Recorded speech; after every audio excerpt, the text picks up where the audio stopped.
Ephesians chapter 1 verse 7. In him we have redemption through his blood, the forgiveness of sins in accordance with the riches of God's grace. Hello guys, how are you? This is Stewart Daniel TV. Feel free to subscribe to this channel, be part of us. Thank you so much.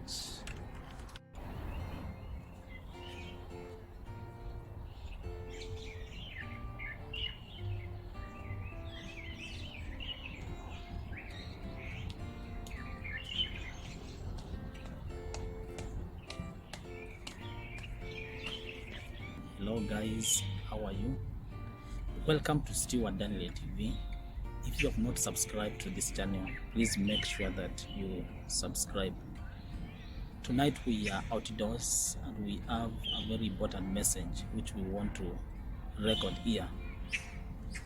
Today I came out to walk around and to see what's happening in this environment.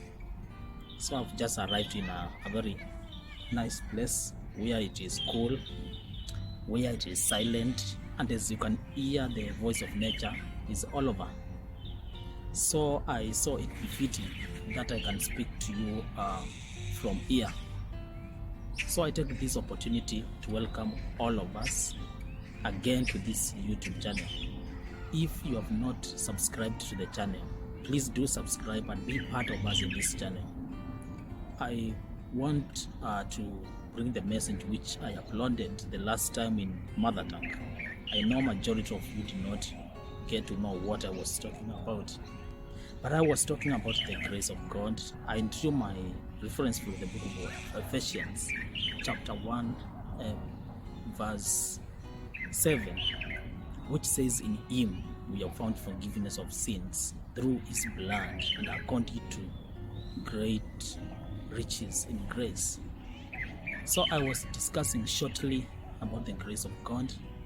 Many are the times we have talked about the grace of God, but you get to know most of the time we never think about the riches, because it says that we are forgiven our sins according to the great riches of God. So how can we evaluate the God's richness in grace? As much as the Lord is not poor in matters of grace, as much as the Lord is rich in terms of grace, then we are sure that our sins are going to be forgiven. So Paul the apostle is one of the apostles who have been writing about the grace of God. And one of the reasons why I think he wrote about the grace of God was that he received this grace when he was a sinner. All of us, of course, know what kind of work Paul was doing before his conversion.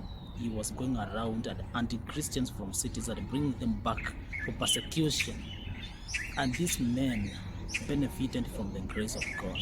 And that's why he writes about it consistently throughout his letters. So I want to say that God is very rich in grace. And as much as the Lord is rich in grace, he is rich to those who call upon him. I already mentioned that maybe our sins will fail to be forgiven if we exhaust the grace. But now it says that the Lord is rich in this grace, meaning that when we want to know that people are rich in earthly realms, we look on their property, their bank accounts. We also think about the things which they have, and then we are able to evaluate their wealth.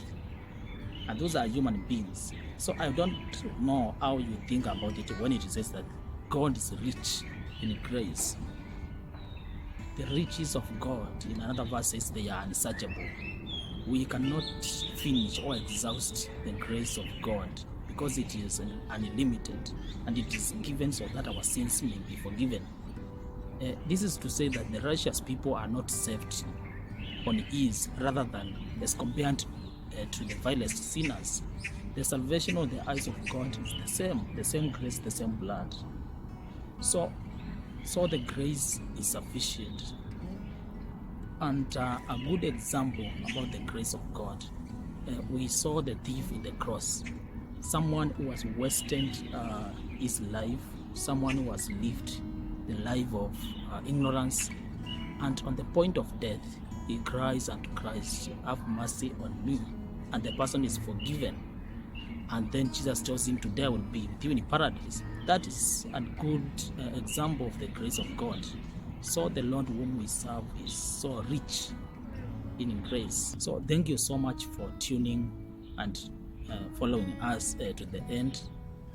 I want to remind those who have not subscribed to the channel, please subscribe and be part of us. Thank you so much. Enjoy your time, and may the Lord bless you.